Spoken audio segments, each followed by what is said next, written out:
So getting into my moderator hat again, the very first question on my mind at least, coming from the high-tech industry, I spent 14 years working at Intel in a strategic planning function across multiple divisions. A big part of my work in an industry that had a huge capital take, right? Deep pockets to invest in cutting-edge R&D, massive amount of capital to invest in large-scale manufacturing, etc. The first point of a strategic planning function was to divide spending into CapEx and OpEx and kind of have a very healthy ratio between the two. When I came into the development sector in 2016, the very first thing that hit me smack across the face was this is a sector that functions only on OpEx. There is no notion of CapEx. There is no notion of valuation of a nonprofit. You could be a 30-year-old nonprofit having done amazing work, created great IP, immense insights. Your valuation did not improve or increase since the day you started up as a new kid on the block 30 years ago, right? It's a very funny construct of this sector that does not believe in investing in itself. So to the panel, starting off with who wants to put their hand first? How have you thought about CapEx for your organizations? And how do you raise that capital and how do you invest in the people that will do the amazing work that you've set out to? Maybe Gaurav will just go down this way. So, we're an educational institution, right? And when we started, I think the best advice we were given was what, in some ways, you are critiquing. And we were told that you were trying to build an entirely new ecosystem which does not exist. You're talking about development management and leadership in a way which will be ground up. You're trying to, in some ways, create markets on all ends, at the students' end, at the faculty end, and the academia end, and at the social purpose organizations end. So the advice we were given was, do not spend on CapEx. And spend whatever money you're able to raise on building great quality programs, building good people together, getting great students together, and build that part before you get out into CapEx. So CapEx is important, but CapEx has a time and space in the life cycle of an organization. Having established, hopefully, 3.5 years down the line, having established some presence, some credibility, some proof of concept, I think we are now much better placed to talk to even potential funders about CapEx. So, and is that changing? It is. Are there more believers in the fund as much as is needed for no, CapEx? Not really. But I will say that there is an increasing pool. It may not be enough. It may not be enough, and I definitely feel we need more and more people who believe in investing in systems and not just in the here and now, which is the OpEx. Right. We struggle because our here and now seems very little, whereas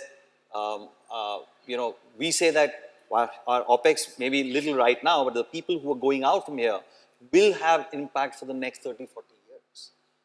But that kind of an appetite for investing in systems is low, but it is increasing. It's increasing. It's increasing. And that is really encouraging. There are a lot of people who are here, who were here, who have supported us and have believed in the fact that a systems level change is what's really needed. You had a point. Yeah. So at My Choice, we have been lucky. We've got funders who believe that in unrestricted funding, and they have never asked us for itemized, budget or whatever the spend is. And another way we have utilized is the CSR. CSR is not just about getting funds from the corporates, it's also leveraging their own capability. Quantium, the data analytics company, is has now dedicated 2 employees for us to help us in building the ecosystem. So we consider all of these as building the capacity of the organization, which helps us in doing our programs and building the capacity of the programs and organization better. That's so nice to hear. I spoke a lot about what we've done, but I think the thing I would add is, in our experience, Early on, we had both individual donors as well as institutional donors, and what we've seen is that the institutional donors tend to, at least the experience that we've had is that there are buckets within which you can spend, and if you've underspent on one, you can't take it and put it somewhere else. It just doesn't work. But thankfully, because we've had individual donors that have given us the room to invest in the organization, that's really helped us do the kind of things that I was talking about, whether it's sort of early on capacity building of our own team members and so on. So I think it is changing, but I think for institutional donors that have been around for a long time and have been doing things a certain way, it's probably going to take a little longer. In our case, we do have capex in our budget, but when we go to CSRs to fund, the problem they see is because we are doing this for the government, they should own everything. Right. And that is where it stands. And we have had difficulty in government providing the capex. Right. So that is where we stand right now. But we understand now that whatever the funds have to come has to meet both the capex as well as. So is the availability of such mission-aligned funding a barrier to adopting technology at the pace at which you otherwise could have? So the thing about technology platforms is that it requires a certain gestation period, right? There's a long time that goes into developing the platform if you're developing one from scratch, or even if you're adopting one that exists to kind of design for the optimal use and integrate it with the right adjacencies. Before you can start landing users on it, if it's customers on it, or before you can even start using it for your own organizational capacity building.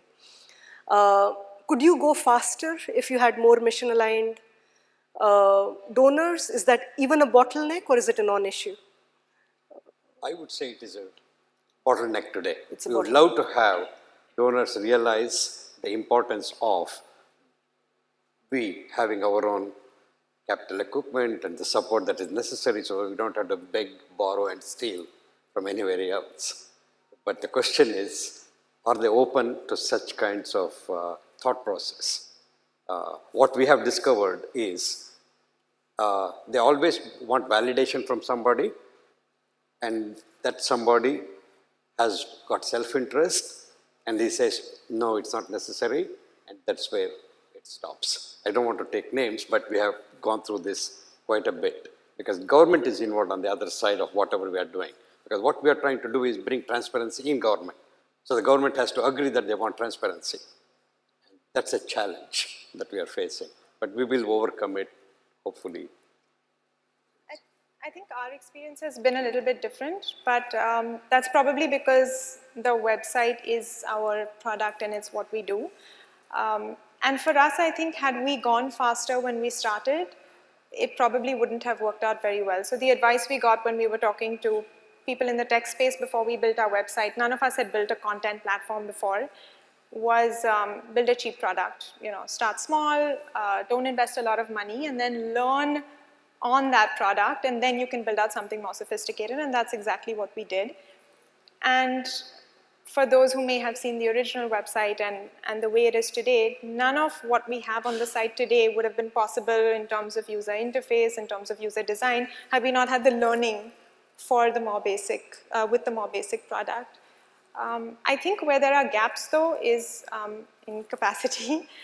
So we've really struggled with, there's the nonprofit sector, and then there's people who understand technology. And we're fundamentally speaking very, very different languages. And I don't know if there's a lot of talent in the tech space that wants to work solely in the nonprofit space. There might be people in tech who want to support and volunteer their time and do some of that. But I think we don't have enough people who understand both and can therefore translate one and the other. And we see this all the time, right, with the apps that are being built. In the previous session, somebody was talking about that. You have a lot of techies who are building really phenomenal apps, but may not understand the social side of it, and vice versa. So I think if there's any funding gap or an opportunity, then it is really for building that out. Sudha, you mentioned earlier about leveraging non-funding support from corporates and from volunteers. And the work you do is also very cutting edge tech, right? You're working in artificial intelligence, to work on large data sets which otherwise could not happen. So would you like to share how you go about even becoming visible to such volunteers or to such corporates and getting this? So as I said, we have been lucky again. So our founder, Ilka Grobler's husband, Roger Grobler, was the founder of Quantium Data Analytics, and they have understood the concept and believed in it and have spared 2 resources. From past 3 years, they have been working on this technology. So that's an advantage we had. Otherwise, we've always leveraged on the volunteering. So we've had volunteers from US coming in, New Zealand coming in, and they come from different skill sets. We don't pay them any internship fee or anything, but yet they especially for the craft side. One recent example of internship, she came and she developed an entire module that enabled us to reach out to the wider markets for our Peace Crafters initiative. Okay, that's a livelihood initiative we have. And so we can leverage on the volunteer concept. That's people are now more willing to come. The people are taking sabbaticals, especially in foreign countries, it's a norm. They take 1 year sabbatical from their study, they come and volunteer. So we've had around 4 such volunteers in the past 3 years. That's one. And as you mentioned, yes, having a fund, unrestricted fund, especially for developing a tool, though the incubation period might be there, but that will help us. That will help an organization deliver out a better quality product. Yeah, and especially, and if we don't have that kind of funding, we definitely have to do the best with the resources we have. Right. So can I Absolutely. reframe the articulation a little bit? In my mind, somehow the difference is not in capex and opex, Right. from a funder standpoint. I think the difference is, am I spending money on something which has a direct impact on the ground? Right. Or am I spending money on something which supports or creates a supportive environment for that direct impact? It's very difficult to call it OPEX or CAPEX, because in your definition, the standard Intel definition, tech development would qualify as CAPEX. Right. But for a funder, he might be able to understand that that tech, and to what Sudha was saying, is directly related to impact on the ground. Versus tech, maybe a different kind of tech to support an organization. True. To do that. So it's not so much the accounting definition of CAPEX or OPEX which Correct. matters. The second part of that is also capacity building, and for people, because that's really what we started talking about.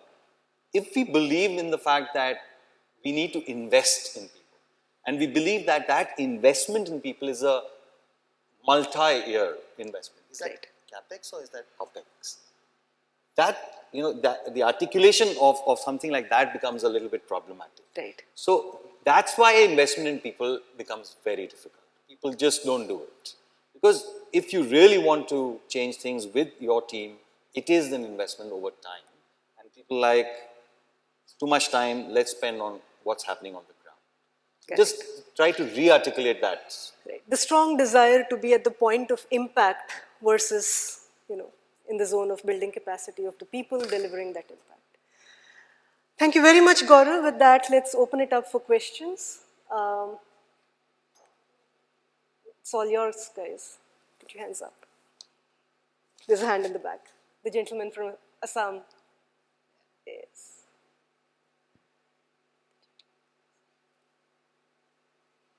Hi, I have a question for Mr. Sankara Prasad.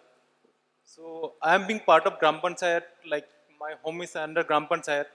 And from childhood, I have seen that the village people do not have trust over the Gram Panchayat. The selection procedures are like biased by political parties. And like the approach in India is like top down. Things come to the Gram Panchayat and from there it will be distributed to the people. So can there be something like bottom up approach, like whatever like things are coming to Gram Panchayat, firstly that should be transparent and like intimated to all the people of the village. Like this time I give some real-time example. In Assam flood, what happens, the government given reliefs to the Gram Panchayat to distribute. Like suppose 10 kgs of rice, 5 kilos of dal to each family. But in certain places what happens, like the families will be getting 2 kilos of rice, 1 kilos of dal. Even like there are so many corruptions, like people found like large amount of like rice bags and all those stuff in their homes. So can there be some like programs to educate the like villagers so that they learn about their rights? Like there can be some trust factor with the Gram Panchayat. And the second question I have for Sudha. So basically like the NGOs who works for child trafficking, like child labor, what they do, they rescue the children or girls and hand over to the government organizations. So they are kept in destitute homes or like children homes.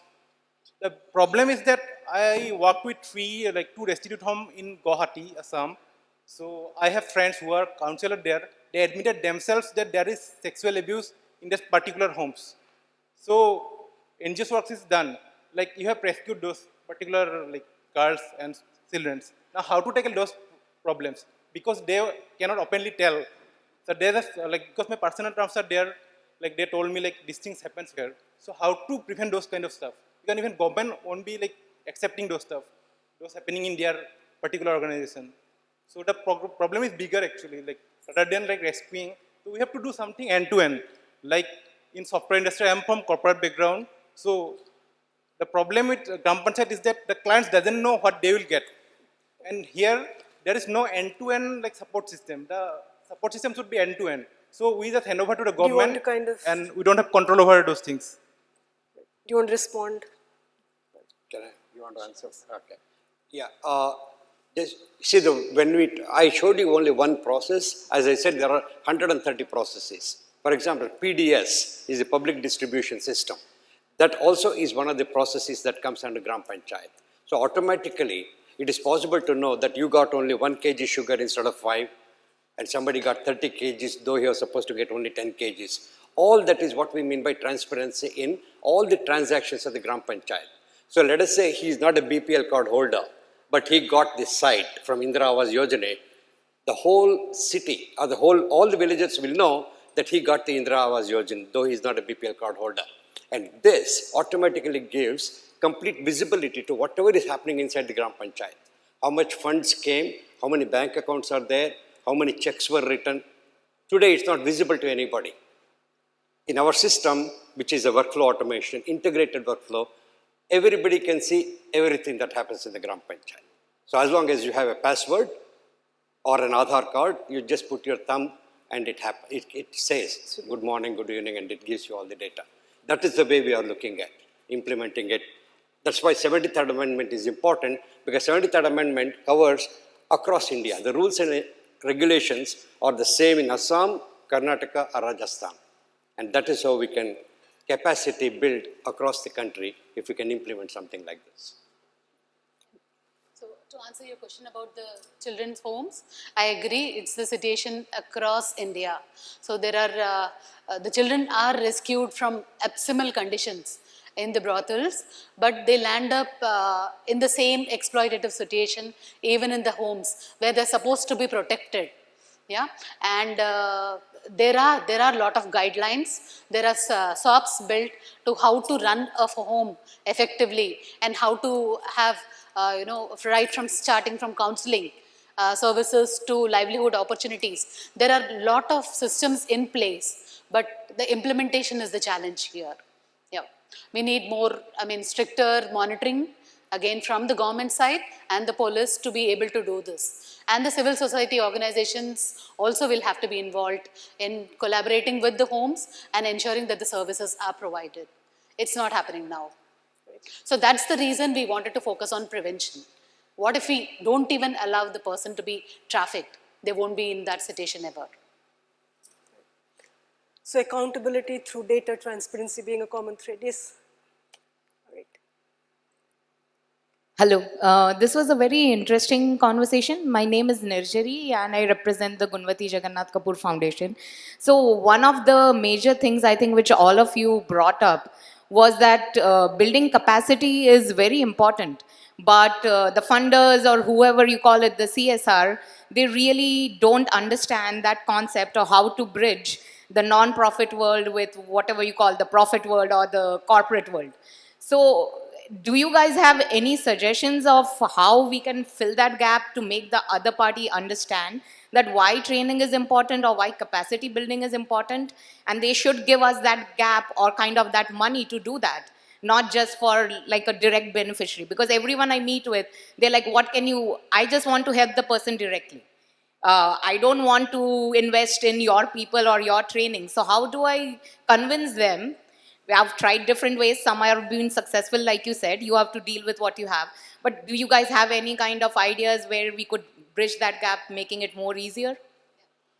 It's a little unfortunate that neither Nagma nor Pritha are in the room.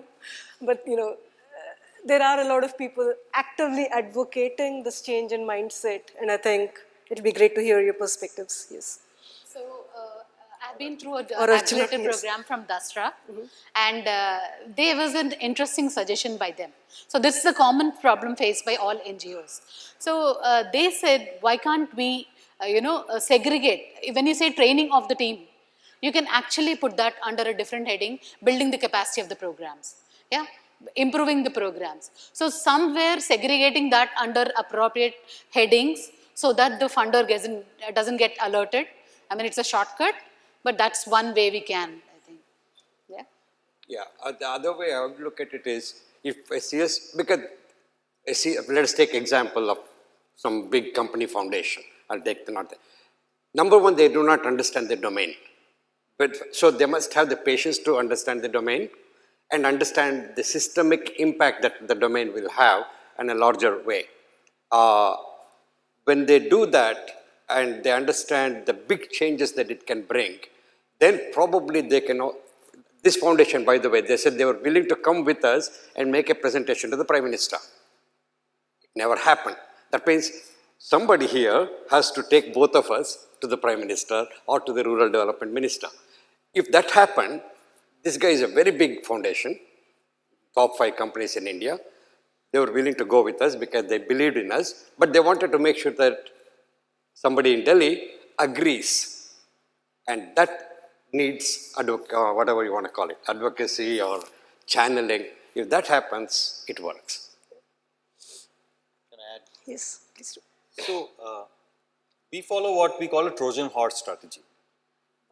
I think in our minds, the biggest issue is that there is a lack of mutual respect.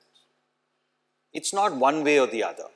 You talk to NGOs and social purpose organizations, you'll hear the choicest of words being used for people sitting on the CSR side, and vice versa. And nobody seems to know what the other is doing or have any respect for what the other is doing. So in our minds, unless stakeholders start talking the same language, there's just no way you're going to bridge that gap. I'm hoping that from places like ISDM and other institutions, people will actually go and start working in all these stakeholder organizations. In the last 2 batches, we've had 120 students go out and they've gone to different parts of the social sector. And I'm hoping over time, and they go out with a certain ethos. They go out with a certain language. It's like it's an alum network, right? We come from certain alum networks. Hoping that alum network over the next 10, 15 years will cover a variety of organizations where you're able to pick up the phone and say, I know what you're doing. I know you understand what I'm doing. Can we sit on the table and talk? The rest is all pitch and selling, but fundamental changes will hopefully happen through this. It's also not a monolithic single character entity called CSR, Yes, sir. right? It's a huge spread of very progressive organizations and others that are yet to catch up in a relatively new construct called CSR in this country. So I guess with time, you do see a lot of. So I don't know if this helps you specifically communicate with your donors, but at IDEA, the lens we often apply is what is the mindset shift we want, and therefore who has to deliver that message.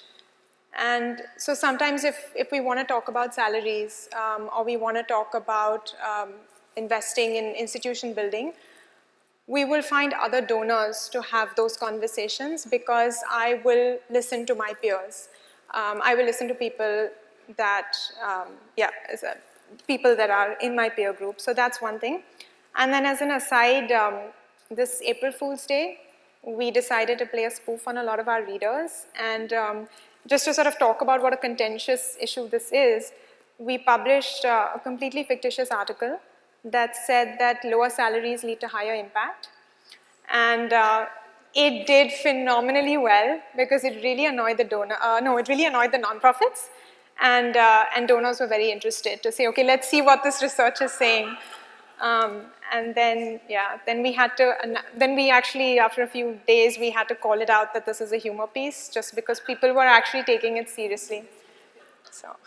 We should follow that up with lower brand building and marketing leads to awesome fundraising. Yeah. That would kind of... Yeah, she's... I just wanted to add to the same conversation with sort of a thought on, we've been talking about programs, so it's a follow-up of your question, but I'm coming from a knowledge organization and a policy organization. So also trying to take the same thought to the institutional landscape of the sector, and since we are evolving and we're talking in that vein, because what I produce as an institution is kind of the public goods of the sector, but there's nobody to fund those public goods, and there's no Indian money to fund those public goods specifically, whether it's CSR money or philanthropy money. So just to put our minds to if we are having international funding, supporting knowledge building that is specifically meant to address Indian problems, that itself is a disconnect that we all need to apply ourselves to. So just putting it out there. Ingrid has her hand up. Oh, shucks. I actually just wanted to add to what she just said, which is there's, as much as I'd love to join a let's beat up the donors party, but there's structural impediments and we need to address those. Look at the different sources of funding you have. Right. FCRA, if you spend more than 50% of the grant on overheads, you lose your FCRA. CSR, designed for a 12-month reporting cycle, designed for very hard impact metrics, no possibility, therefore, of using the money in institution building. You try to generate your own income. If your business income exceeds X% of your total income, they will tax your entire income. Try to save money and build reserves, they will tax you on that. So if we had to design a regulatory system to ensure that no nonprofit ever achieves sustainability, we could not have designed a better one. Better one. Completely. The system is delivering what it has been designed to deliver. Yes. On that note, unless there are any more burning questions, let's walk away with, I think, a deeper understanding of why things are the way they are. And in our own ways, try to shift the mindsets, right? In our employees, in our stakeholders, the grant makers who come together to make our work possible, and eventually in influencing policy whenever you have a seat at the table. Thank you for being an awesome audience. Thank you for being fabulous panelists. I hope this was a discussion worth your time. Thank you very much.